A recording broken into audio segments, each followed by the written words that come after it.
আসসালামু আলাইকুম বন্ধুরা, কেমন আছেন? তো আজকে আমি আপনাদেরকে শুধু একটা ভিডিও দেখাবো। আপনারা শুধু ভিডিওটি দেখবেন এবং লাস্টে কমেন্ট বক্সে আপনাদের মূল্যবান মতামত শেয়ার করবেন। তো চলুন ভিডিওটি দেখা যাক। আমাদের নবীজি দুনিয়াতে সবচেয়ে বেশি রওজা শরীফ থেকে যার সাথে যোগাযোগ করছেন, মুহাদ্দিসিনরা বেশি বলতে পারবেন, আমার ধারণা সবচেয়ে বেশি কথা নবীজি রওজা মোবারক থেকে হযরতে ইমাম বুখারী রহমতুল্লাহ আলাইহির সাথে বলছেন। এর প্রথম কারণ হইল বুখারী শরীফে যেই কয় হাজার হাদিস, এতবার তো কথা বলছেন নিশ্চিত। কারণ বুখারী শরীফের প্রত্যেকটা হাদিস এমন যে উনি লেখার আগে ওযু করতেন, 2 রাকাত নামাজ পড়িয়া রওজায়ে আতহারের এখানে অবস্থান করতেন, যতক্ষণ না নবীজি রওজা পাক থেকে বলতেন, এ মুহাম্মদ ইবনে ইসমাইল, এটা আমারে হাদিস, তুমি লেখো। একাएक इश्क ने मुझको जगाया, एकाएक इश्क ने मुझको जगाया, जगा कर सो मुसीबत में गिराया। হযরতে রশিদ আহমদ গাঙ্গুহি রহমতুল্লাহ আলাইহি, নাম তো শুনছেন, ওনার একজন ফিসাব ছিল হাজি সাহেব, হাজি এমদাদুল্লাহ মুহাজিরে মক্কি রহমতুল্লাহ আলাইহি। তো হাজি সাহেব নাকি মাঝে মধ্যে দুরুদ শরীফ পড়তেন দাঁড়াইয়া যাইতেন, দুরুদ শরীফ পড়তেছেন, হঠাৎ দাঁড়াইয়া যাইতেন। কেউ বা কারা রশিদ আহমদ গাঙ্গুহি রহমতুল্লাহ আলাইহির কাছে বললেন যে আপনার যে ফিসাব হাজি সাহেব, হাজি এমদাদুল্লাহ মুহাজিরে মক্কি, উনি তো মাঝে মধ্যে দুরুদের সময় দাঁড়াইয়া যান, সব সময় না, মাঝে মধ্যে। তো রশিদ আহমদ গাঙ্গুহি রহমতুল্লাহ আলাইহি গেলেন, কি কারণে দাঁড়াইয়া যাচ্ছে আমি একটু জিজ্ঞাম। তো যে ফিসাব মুরিদের বড় না, হাজি সাহেব অনেক বড় মানুষ, এটি আলোচনা হুজুররা করেন সবসময়, আপনারা জানেন। হাজি সাহেব কিন্তু সাহেবে কাশফ মানুষ ছিলেন। রশিদ আহমদ গাঙ্গুহি রহমতুল্লাহ আলাইহি যেই মতলবে আইতে আছে, এটা উনি আগেই বুঝতে আছেন। আসার পরে হযরতে হাজি এমদাদুল্লাহ মুহাজিরে মক্কি রহমতুল্লাহ আলাইহি এইভাবে দরবারের মধ্যে বসা, রশিদ আহমদ গাঙ্গুহি রহমতুল্লাহ আলাইহি আসলেন, হাজি সাহেবের সামনে বসলেন, প্রশ্ন করবেন, এখনো করেন নাই। ওনার মাথাতে একটা রুমাল ছিল হাজি সাহেবের, এই রুমালটা রশিদ আহমদ গাঙ্গুহি রহমতুল্লাহ আলাইহির মাথার দিয়ে দিছে। রশিদ একটু দুরুদ শরীফ পড়ো। তো রশিদ আহমদ গাঙ্গুহি রহমতুল্লাহ আলাইহি দুরুদ শরীফ পড়তেছিলেন, আল্লাহুম্মা সাল্লি আলা সাইয়্যিদিনা ওয়া নাবিয়িনা ওয়া শাফিঈনা ওয়া হাবিবিনা ওয়া মাওলানা মুহাম্মদ।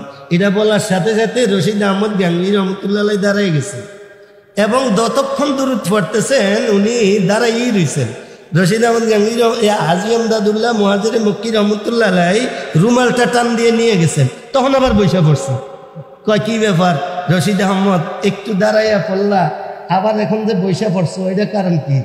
হুজুর বুঝলাম না, আমনের এই রুমাল মাথার দেওয়ার সাথে আমার রওজা মুবারকের সাথে সরাসরি সম্পর্ক হয়ে গেছে।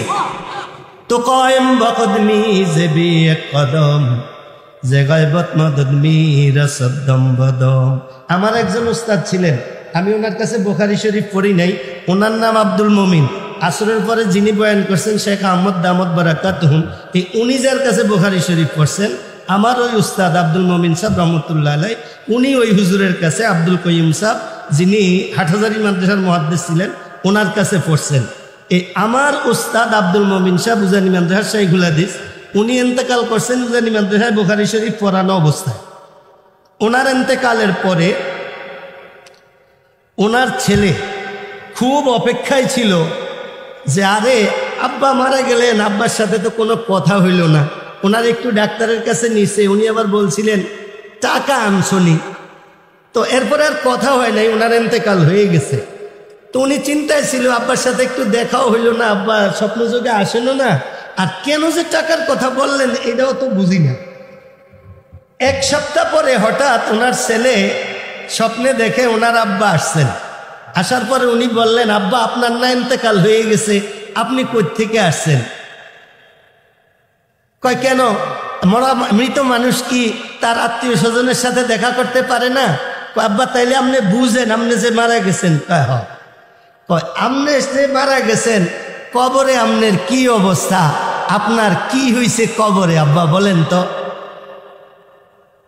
আমার ওই উস্তাদের ছেলে বলেন, আমি তো আব্বাকে এই কথা জিজ্ঞাসা করলাম, আব্বা আমাকে খুব হাসি মুখে বললেন, বাবা আমাকে যখন কবরে রাখা হয়েছে কতক্ষণ পরে এটা আমি জানি না, আমার কাছে 3 জন মানুষ আসছে। 3 জন মানুষ আইসা একটা মসজিদের মধ্যে যেমন ঢুকলাম, একজন মিম্বরের উপরে বসছে, আর ওনার ডাইন পাশে একজন মানুষ, বাম পাশে আর একজন মানুষ, এইভাবে বসে রয়েছেন আর আমিও সামনে। এর মধ্যে যিনি মিম্বরে বসছেন উনি আমাকে বললেন, তোমার নাম কি? আমি বললাম, বলছে দুনিয়াতে তুমি কি কাজ করতা? আমার উস্তাদ বলেন, আমি তো বুখারী শরীফ পড়াইতাম। ইমাম বুখারীকে তুমি দেখছো কোনোদিন? বলে যে না, আমার তো দেখার তৌফিক হয় নাই। আমার উস্তাদকে যিনি মিম্বরে বসে রয়েছেন উনি বলতেছেন, তুমি সারা জীবন যেই বুখারী শরীফ পড়াইছো এটার যে লেখক এটা হইলেন মুহাম্মদ ইবনে ইসমাইল। আমার উস্তাদকে জিজ্ঞাসা করলেন ওই একটা লোকে যে তুমি যে একটা মাযহাব অনুসরণ করছো, ওই মাযহাবটার কি নাম ছিল? বলছে যে এটা হানাফি মাযহাব। কয় ইমাম আবু হানিফা নোমান ইবনে সাবিতকে তুমি দেখছো নাকি? কয় যে না, আমি তো দেখি নাই। তখন ওই লোকটা আমার উস্তাদকে বলতেছেন, তুমি যেই মাযহাবে ছিলা ওই মাযহাবের ইমাম নোমান ইবনে সাবিত, ইমাম আবু হানিফা হইল এটা। আমার উস্তাদ বলেন, তখন আমি হযরতে ইমাম আবু হানিফা রহমতুল্লাহ আলাইহির সাথে মুসাফা করলাম। উনি বলেন, এরপরে 3 নম্বর প্রশ্ন আমাকে বললেন যিনি মিম্বরে, উনি আমাকে এবার নিজের ব্যাপারে বললেন, তুমি যে বুখারী শরীফ পড়াইছো এই বুখারী শরীফের মধ্যে হাদিস ছিল কার?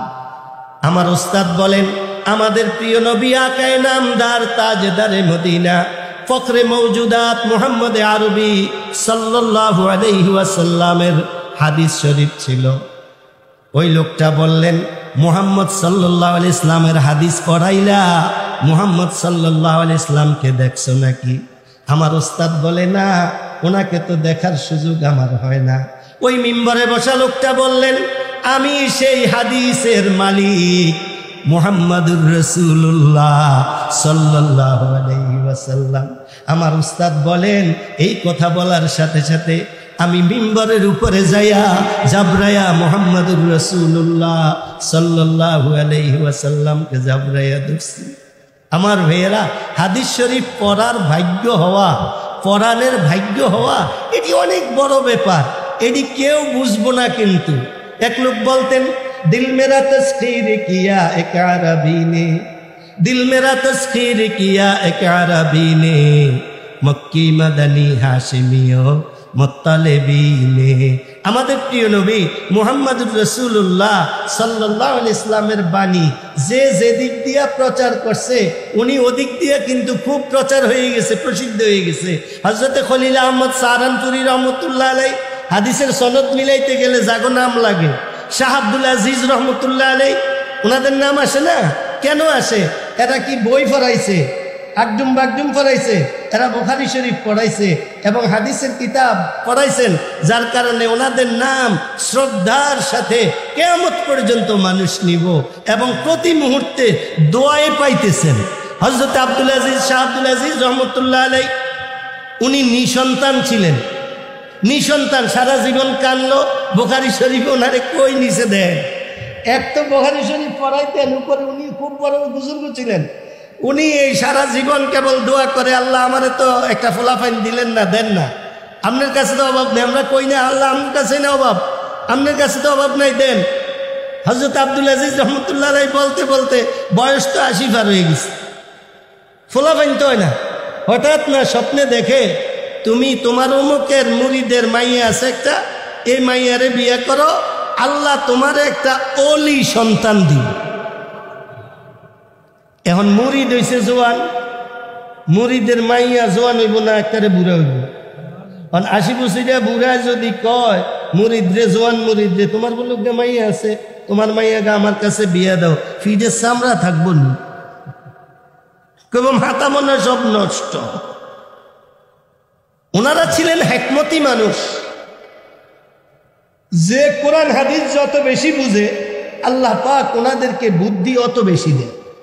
জায়গা বিশেষ কথা বলার জন্য, পরিবেশ বুঝার জন্য এদের চেয়ে বুদ্ধিমান আর কেউ নেই। দেখেন না পড়েন না আপনারা মুক্তাজায়ে হাল, সারা পৃথিবীর কোনো আনে পড়ায়নি এটা সারা, যে মুক্তাজায়ে হাল কি বুঝবো কেউ? বুঝবো? এটা শুধু এই কোরআন হাদিস বুঝিনেরা বুঝবো মুক্তাজায়ে হাল কারে কয়। এরকম একটা শব্দ আছে কিনা অন্য কোনো ভাষার মধ্যে আমার জানা নাই, থাকলেও আজকেই থাকতে পারে, কারণ এটা তো অনেক প্রচার হয়েছে। বাকি সর্বপ্রথম এটা ইসলামের মধ্যে আছে মুক্তাজায়ে হাল, এর আগে আর ছিল না এটা। যাই হোক,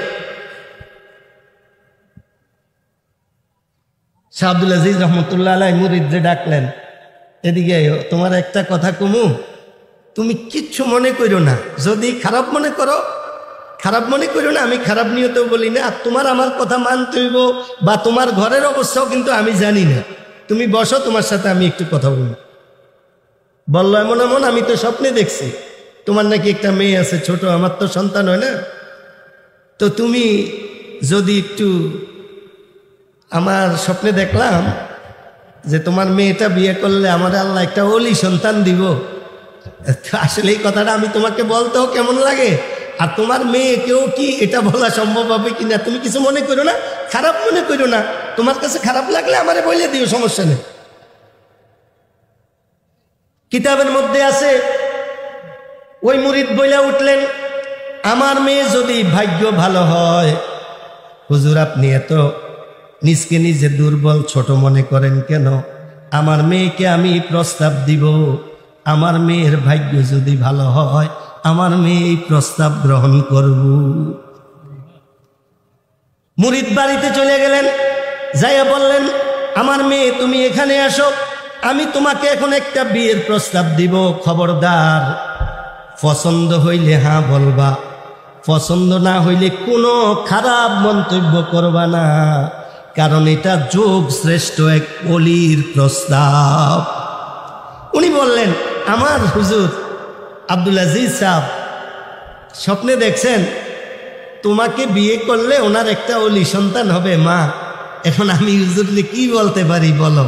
দেখেন, মানুষের নিয়তের মধ্যে যদি ইখলাস থাকে, বিন্দু পরিমাণ খাইদ না থাকে, আল্লাহ তাদেরকে কবুল করে, ঠিক না? মেয়ে বলে উঠলো, বাবা আপনি এত ছোট হয়ে কথা বলেন কেন? আপনি যেখানে প্রস্তাব দিছেন আর জিনার প্রস্তাব, হযরত আয়েশা রাদিয়াল্লাহু তাআলা আনহা নবীজির কাছে বিবাহ বসেন নাই, তো এই যুগে তো আর ওই ধরনের পাওয়া যাবে না, আমার কাছে তো এই যুগে ওনাকেই আমার কাছে সবচেয়ে বড় মনে হয়, আমি ওনার স্ত্রী হব, এর চেয়ে বড় ভাগ্যের কথা কি আছে? আমি রাজি। মালফুজাতের মধ্যে আছে, আমাদের এই বুখারী শরীফের সনদের উস্তাদ আব্দুল আজিজ রহমতুল্লাহ আলাইহি বিবাহ করলেন, বাসর ঘরে গেলেন, মেলামেশার আগে 2 রাকাত নামাজ পড়লেন, 2 রাকাত নামাজ পড়ে হাত উঠাইছেন, ওনার স্ত্রী আয়েশা, ওই মেয়েটা আয়েশা সাথে হাত উঠাইছে, এই দুজনের হাত পাশাপাশি, 2 জনের হাতের মাঝামাঝি ফাঁক জায়গার মধ্যে 2টা ছোট্ট ছোট্ট হাত ওনাদের দোয়ার মধ্যে শরীক হইছে। দোয়া শেষ হওয়ার পর ওই মেয়ে শাহ আব্দুল আজিজ রহমতুল্লাহ আলাইহিকে বললেন, আপনি আল্লাহর ওলি এটা আমি জানি, এই সুবাদেই আপনার কাছে বিবাহ বসার আমার ইচ্ছা, এবং এই পর্যন্ত বিবাহ হয়ে গেল, কিন্তু আমাকে একটু বলেন, আমি আপনি দোয়া করলাম, দোয়ার মাঝে ছোট্ট হাত 2টা আসলো কোত্থেকে? হযরত শাহ আব্দুল আজিজ রহমতুল্লাহ আলাইহি বললেন, তোমাকে কি তোমার আব্বা একটা স্বপ্নের কথা বলেন নাই? আমি স্বপ্নে দেখছিলাম তোমাকে বিবাহ করলে তোমার থেকে আমাকে আল্লাহ একটা সন্তান দিবেন, ওই সন্তানটা হবে ওলি সন্তান, ওলি। ওই সন্তান আজকে আমাদের সাথে দোয়াতে শরীক হয়ে গেছে। তাজা খাহি দাশ তনগর দাগে হায় সিনারা, গাহে গাহে বাজে খাহি দপ্তরে পারি নারা লা ইলাহা ইল্লাল্লাহ লা ইলাহা ইল্লাল্লাহ। ওই সন্তান কে হয়েছে জানেন? এই যার নাম আবার আমগো বুখারী শরীফের সনদের মধ্যে লাগে, শাহ ওলিউল্লাহ মুহাদ্দিস দেহলভী রহমতুল্লাহ আলাইহি। কুওয়াতে নে কিনাদারি বদমকুন বরওজুদে খুদ সে তম্বে হদমকুন। বুখারী শরীফ এবং হাদিস শরীফ পড়া বহুত বড় ব্যাপার, কিন্তু আজকাল বুখারী শরীফটারে কেউ কেউ একবারে এটা টিভি চ্যানেলে লয়ে গেছে। এটা একটু সমস্যা আর কি। বুখারী শরীফ আজকে যারা এখানে পাগড়ি নিবেন, ওনারা কয় বছর পড়ার পরে এই বুখারী শরীফ পাগড়ি নিতেছেন জানেন? কমপক্ষে 12 বছর। আর এখন কি সাত দোয়ানো বয়ে বয়ে বুখারীর হাদিস কয়নি?